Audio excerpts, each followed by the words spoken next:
This is How to Win Friends and Influence People by Dale Carnegie, a timeless guide for anyone who wants to be liked, trusted, and remembered.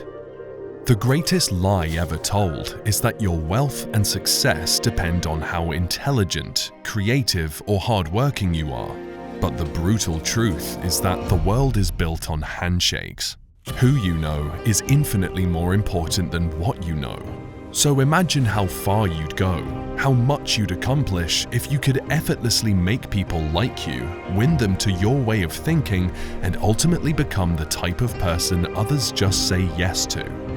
This isn't a tactic. It isn't a list of cheap tricks to take advantage of people. These are timeless, unchanging principles of human connection you can apply to every interaction you have. This is how influence really works, and it's the most powerful skill you'll ever learn.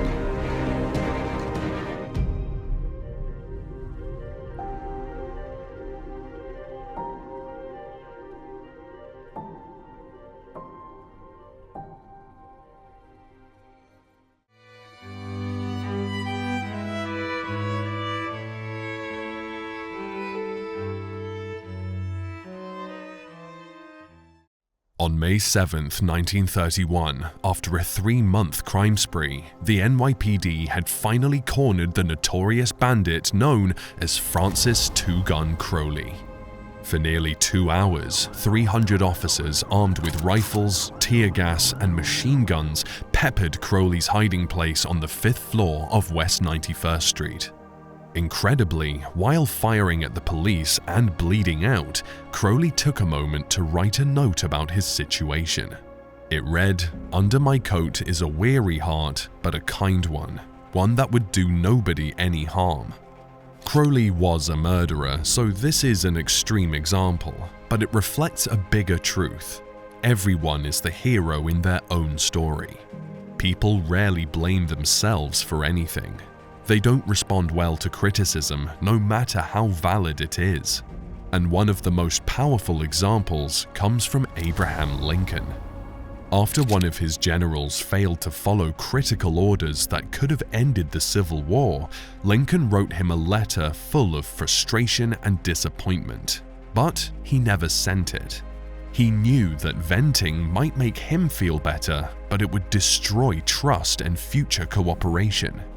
Instead, he sought to understand the general's motivations and feelings and focus on what he could do now. This is the first of 3 fundamental techniques in handling people. If your goal is to build something, wealth, influence, a team, a legacy, you need people. And people respond to understanding, not criticism. Before reacting to any negative situation, ask, what's driving this behavior? What's the best way to move forward? The answer will rarely be direct criticism. So, if criticism doesn't work, how can you get people to do what you want them to do? Well, in the early 20th century, 2 men named John showed 2 aspects of the same truth. John D. Rockefeller donated millions to build hospitals, libraries, and universities. John Dillinger robbed banks and became public enemy number 1. And he was proud of it. When being hunted by the FBI, Dillinger hid in a farmhouse declaring, "I'm Dillinger. I'm not going to hurt you, but I'm Dillinger." 2 men on opposite ends of the moral and legal spectrum, but both driven by the same deep human need, almost regardless of how they achieved it: recognition. This is the second fundamental technique in handling people. Everyone wants to feel important, not just liked, not just noticed, important. It's a craving stronger than logic or even money. People will work harder to feel important. They'll fight for that feeling, and sometimes they'll even break the law for it. If people are so hungry for a feeling of importance, imagine what you could achieve if you gave people genuine, honest appreciation. This ability is precisely what made Charles Schwab one of the first men in America to be paid a salary of $1 million per year in 1897 as president of the Carnegie Steel Company. In 2025, this equals a salary of $38.5 million. Was Schwab a genius? No. In fact, here's what he himself said. "I consider my ability to arouse enthusiasm among my people the greatest asset I possess, and the way to develop that in a person is by appreciation and encouragement." Successful people, especially leaders, are masters at making others feel important. They build teams that trust them and stay loyal, all because they understand one simple truth. You can't force anyone into cooperation, but honest appreciation and regular encouragement will make them feel important and keen to repay you through loyal, hard work. However, to effectively communicate what you want people to do, you need the right perspective. Andrew Carnegie once made a fascinating bet. His nephews at Yale had been ignoring their mother's letters, but he was certain he could get a response from them. Carnegie sent them a friendly note and added a postscript saying he was enclosing $5 inside the envelope. However, he left the money out. The reply came back fast, and you can guess what Carnegie's nephews said. Why? Because he understood the third fundamental technique in dealing with people. Carnegie tapped into what his nephews actually cared about. He spoke to their wants, not his own. Everyone is tuned into their own interests. If you want people to respond, stop talking about what you want and start thinking about what they want.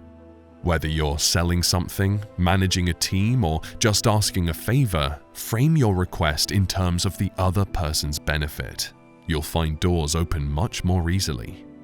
These are the 3 fundamental techniques you must apply from now on anytime you're dealing with another person. Now you must use them to develop 3 powerful skills: making others like you without faking a thing, winning them to your way of thinking without ever having to argue, and changing people without them ever noticing. Armed with these skills, you'll be surprised how easily you attract success into your life.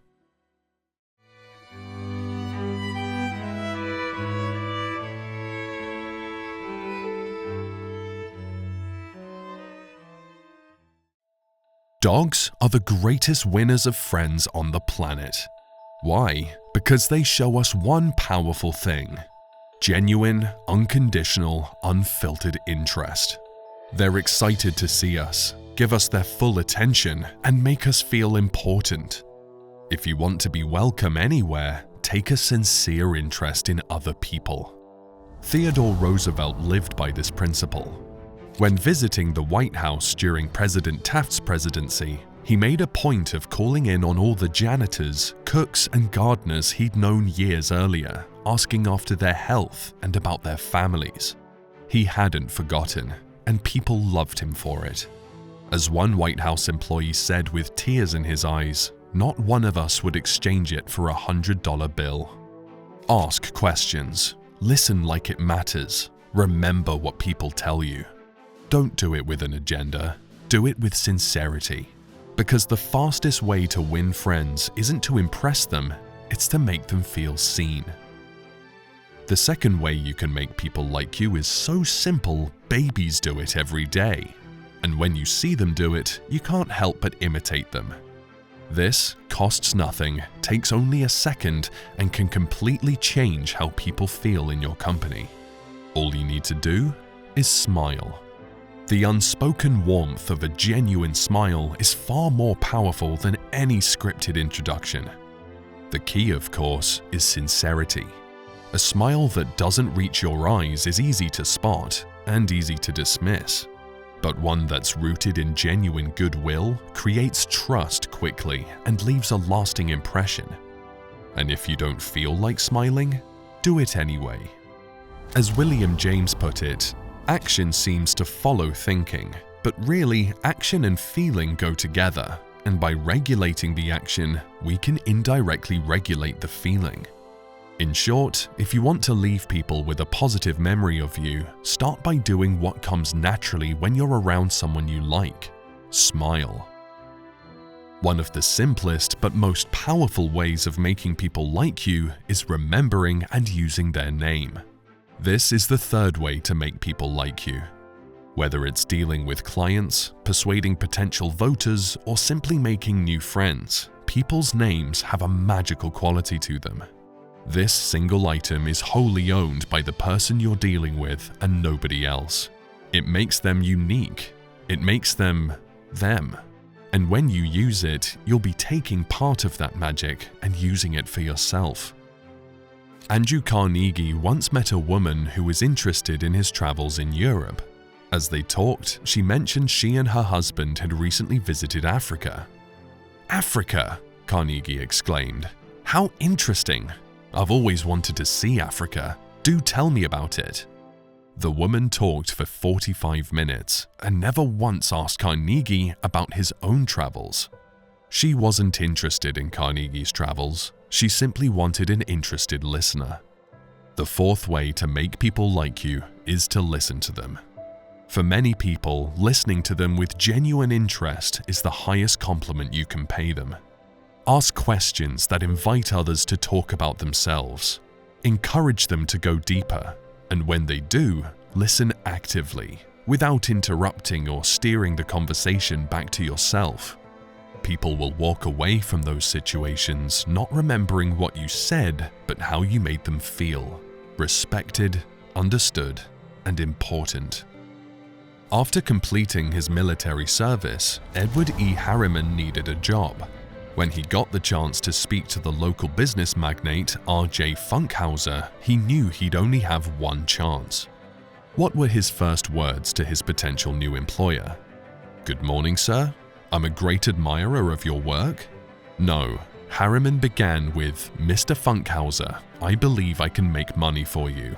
And that was the beginning of a 20-year business relationship in which both men prospered. Harriman perfectly understood the fifth way to make people like you. Talk to people about the things that interest them. In business, as in life, people are more interested in their own challenges, problems, and goals than any pitch or clever insight you have to share. So, talk to them about those things. What problem are they trying to solve? What do they want to achieve? People are more likely to respond to you, refer you, and want to work with you when they feel understood. Engaging with them about the things they really care about will create a more memorable and more human experience. And in case you're worried that these principles are insincere or self-serving, the final idea is so selfless it's one of the most fundamental religious teachings known to man. The Golden Rule, treat others as you'd like to be treated, is found in nearly every major religion. This is because it speaks to a universal truth. People respond positively to respect, appreciation, and genuine kindness. In the rush to sell, persuade, or move fast, this principle is often overlooked. But if you want to make people like you instantly, friends, team members, clients, make them feel genuinely important. One of the quickest ways to do this is to offer sincere, specific appreciation. Praise someone's work ethic, their attention to detail, their creative approach. Make it personal and relevant. People often forget what you say, but they never forget how you made them feel. So if you consistently show appreciation, you'll create stronger relationships in every area of life. Taken together, these 6 principles are a powerful tool you can use to make people like you. But how do you then persuade people to your way of thinking?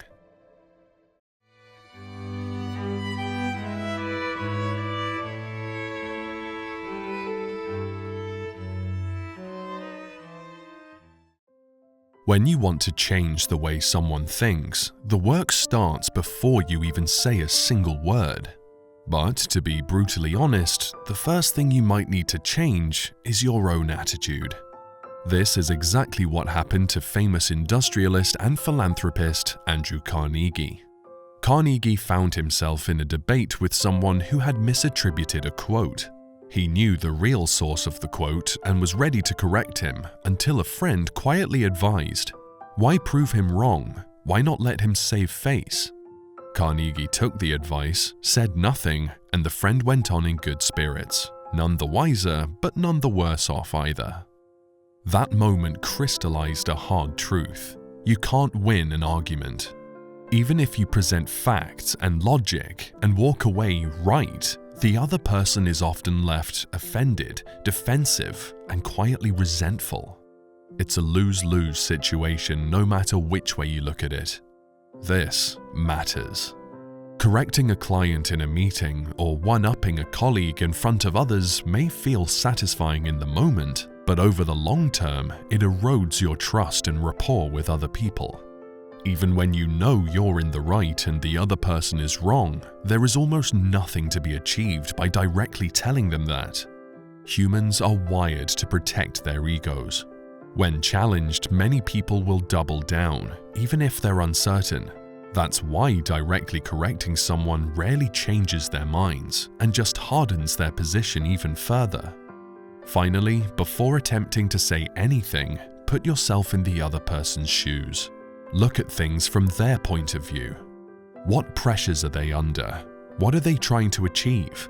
Can you understand why they're behaving the way they do, even if you disagree?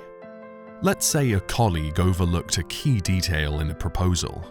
Instead of simply saying, "You missed this," you could start by saying, "I know you were under a lot of pressure last week. I understand why you couldn't give this proposal the attention it deserved. Let's go through it together." At this point, you're a partner in the fix, not just someone pointing out a flaw. Now that you've done the groundwork, you're ready to talk to the person you need to win over. While there's no script you can follow to start these conversations, there is one general piece of advice that's always a good idea to follow. As an old proverb says, a drop of honey catches more flies than a gallon of gall. We are all naturally drawn to warmth and empathy, so when you want to win someone over to your way of thinking, start with genuine kindness. This applies everywhere, from personal arguments to business negotiations. When you open a tough conversation by saying, "I can see where you're coming from," or "That's a fair concern," you lower defenses and build rapport. And as soon as you have the person responding to you positively, give them something they can agree with. It can be as simple as saying, "We both want this project to succeed." Getting the other person to say yes builds momentum that will carry forward into the rest of the conversation. Progress can only come from agreement, and any person who utters the word yes will automatically be in a cooperative mood. Now that we've started our conversation by being kind and getting our partner to say yes to something, it's time to start talking. But before you do, consider that it might not be your turn. When a large firm in New York City advertised for a person with unusual experience and ability, Charles T. Kubelis knew this was the job for him. Before attending the interview, Kubelis spent hours researching the founder of the company. Then, during the interview, he remarked, "I understand you started this business 28 years ago with nothing but a desk room and one stenographer. Is that right?" Nearly all successful people love to reminisce about their early struggles. This founder was no different. He spent the rest of the interview telling Kubelis about how the odds had been stacked against him in the early days, but he'd succeeded against all expectations and now had Wall Street executives queuing up to benefit from his experience. As you might expect, he then briefly asked Kubelis about his work experience and offered him the job. People are more persuaded by their own words than they are by yours. Kubelis was really the one in control of this conversation. He knew what the founder wanted to talk about, and he had the foresight to let him do it, knowing it would ultimately work in his own favor. Letting someone speak freely makes them feel important and understood, and that creates connection and trust. It's far easier to win someone over when you let them do most of the talking. It would have been easy for Kubelis to judge this founder as out of touch, arrogant, or self-obsessed. He might have wondered, why should I let him speak? But Kubelis doubtless realized he too could have gone on about any number of his personal interests if he'd had a willing audience. We all could. He was able to sympathize with the founder's point of view and understand what he wanted. This might take time, and it certainly takes effort, but it's absolutely vital to strengthen your relationships with other people. Now, when it's finally time to ask your partner, employee, or colleague to do something, how should you go about it? A direct command as you're their superior? A transactional approach in which you offer them something in return for their cooperation? Well, a sales manager in a car showroom was faced with exactly this problem. His salespeople were discouraged and disorganized, and he needed to turn their attitude around as quickly as possible. Calling a meeting, he started asking them what they expected from him. It wasn't hard. Support with difficult customers, acknowledgement of a job well done, a smile first thing in the morning. He wrote all their ideas down, making them concrete. Then he turned the question round and asked them what he had a right to expect from them. Again, the answers poured forth: loyalty, honesty, initiative, teamwork. As that sales manager later reflected, the people had made a sort of moral bargain with me, and as long as I lived up to my part in it, they were determined to live up to theirs. When people feel ownership of anything rather than being dictated to, they're naturally more motivated, cooperative, and engaged. This doesn't mean hiding your intentions. It means inviting input, even when you already have a direction in mind. One further way to increase buy-in from employees or colleagues is to turn whatever you want them to do into a challenge. Imagine a sales team is failing to meet its targets. What if you decide to frame this problem as a challenge or a game? Different teams could compete against each other or against their own previous performance. People have a natural desire to excel, especially when they can measure themselves against a target. Competition, used wisely, can energize performance more effectively than rules or rewards alone. The key is to make it playful, visible, and fair. Highlighting results publicly and setting team benchmarks turns work into a challenge worth winning. Even then, be prepared to accept that your best arguments, reasons, and facts might not be enough to convince someone.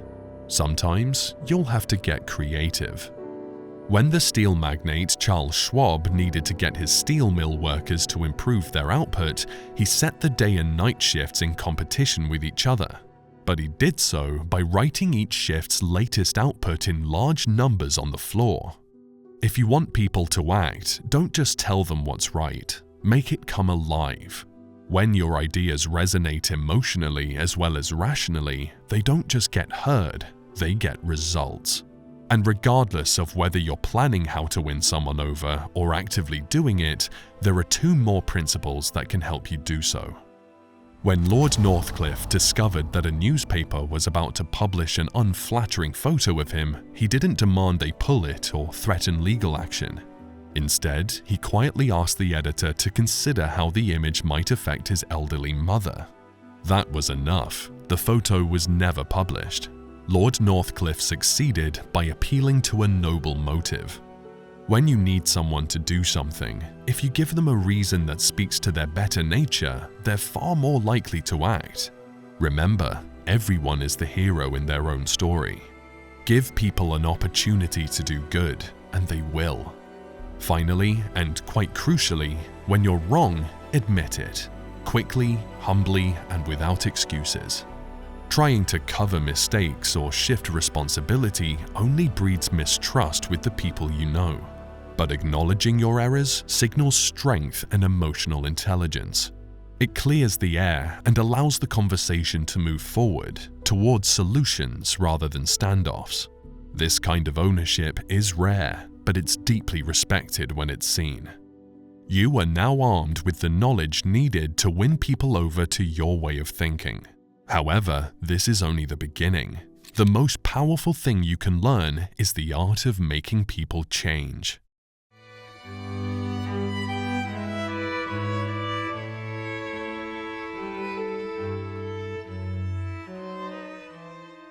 President Calvin Coolidge was known as Silent Cal for his quiet, non-communicative personality. This made his praise one day for one of his secretaries all the more unusual. "That's a very pretty dress you're wearing this morning, and you are a very attractive young woman." The young lady blushed, but Coolidge continued, "Now don't get stuck up. I just said that to make you feel good. From now on, I wish you would be a little bit more careful with your punctuation." People are more likely to accept feedback when it doesn't come across as an attack. By first acknowledging what they've done well, you create an atmosphere of trust and respect. Trying to change people often causes them to get defensive and hostile. So when you need to correct someone, always begin with praise. There's an old saying that says, "You should give a dog a good name." It means that people live up to the reputations you ascribe to them. By complimenting the young woman on her appearance, Coolidge did even more. He created a reputation as someone who took pride in her appearance. By reinforcing that reputation, Coolidge was making it more likely that she would do so. And now she could live up to that reputation in other ways, by writing impeccably. Modern psychology tells us the key to changing behavior is changing identity. If you want to run, create the identity of a runner for yourself. If you want to write, tell everyone, including yourself, you are a writer. By creating a positive reputation for anyone you work with, over time you make the positive actions associated with that reputation unavoidable. Of course, no one's perfect, and talking about your own mistakes before those of someone else will make it much easier for you to give correction to that person and for them to accept it. But these three principles will only work in your favor when you have enough time to think through how you'll implement them. What about when you need to correct someone in the moment, right at the point you find them doing something wrong? This is exactly what happened when Charles Schwab found some of his employees smoking directly underneath a no smoking sign. He could have responded with anger. "Can't you read the sign? Are you really breaking the rules right in front of me?" Instead, he chose a different path. Approaching the group of men, he opened a box of cigars and offered one to each of them, saying, "I'll appreciate it, boys, if you smoke these on the outside." This is a masterclass in how to correct someone intelligently. Schwab knew that if he'd ordered the men to stop smoking, they would have done so, but they'd have done it resentfully and been there the next day doing the same thing. Instead, Schwab had the wisdom to correct them indirectly. By first showing kindness and then expressing his hope that next time they'd smoke in the right place, Schwab made his point clear, without causing embarrassment or anger in his employees. Everyone could walk away from that situation with their head held high. The employees grateful for being corrected respectfully and no doubt grateful for the cigar. Schwab, secure in the knowledge his workers would do the right thing in the future and confident that his employees didn't resent him. In this way, everyone could save face and no one needed to fear humiliation or discomfort. The added benefit here is that people who are corrected with consideration remember you kindly and are therefore more receptive to you. But look again at this example and you'll see other ways in which Schwab's way of dealing with his employees was so effective. He didn't try to stop his men from smoking. That would have been unrealistic. Instead, all he did was ask them to smoke in the right place. What could be easier than that? When we make it easy for people to correct their faults, we're much more likely to see positive results. Instead of telling an employee a report has been badly written, say, "By changing this section and rewriting that paragraph, this will be an excellent report." This cultivates a growth mindset, which research shows leads to increased effort and greater satisfaction in work. And finally, if Schwab had seen just one of his men smoking in the right place the next day, you can guarantee he would have praised this one individual in front of the whole workforce. People want to do the right thing and be recognized for it. This is why great leaders never miss an opportunity to praise even the slightest of improvements in the people they work with. This kind of consistent and genuine praise can overcome criticism, negativity, and be even more effective than reward systems. Now, both of these great men, President Coolidge and Charles Schwab, have one more lesson to teach us about correcting people without giving offense or causing resentment. In both cases, they had the power and the authority to tell their employees what to do, to give them orders, and no one would have refused. Yet, both of them knew they would get the best results by expressing their instructions as questions or suggestions. When you approach feedback in this way, the people you deal with will feel like they're part of the decision, not just following orders. And you won't just get compliance, you'll get goodwill. However, in the rare case that there is simply no alternative to giving someone a clear order, there is still one thing you can do to maximize the probability they'll do it. In 1915, President Wilson chose Colonel Edwin M. House as his peace emissary to Europe over Secretary of State William Jennings Bryan. Bryan had wanted this job more than anything in his life, and now House, who had actually gotten it, was faced with the delicate task of informing him that he wouldn't be selected. Notice what House said to Bryan. "The president thought it unwise for anyone to do this officially, and that your going would attract a great deal of attention." House effectively told Bryan he was too important to leave his current position. By making him feel valued and included, House made him happy to do what he was suggesting, and no other effort to persuade him was necessary.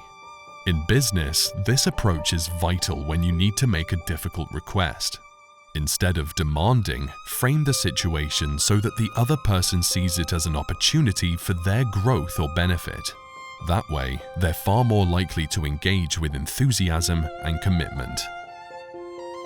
This was How to Win Friends and Influence People by Dale Carnegie. Thanks for watching. You are now equipped with the skills you need to make a deep, lasting connection with anyone. However, to truly master these skills, you must apply these lessons with consistency. Our video about atomic habits will help you do just that, with this or with any habit you want to build. Just click the thumbnail on the screen right now to watch it.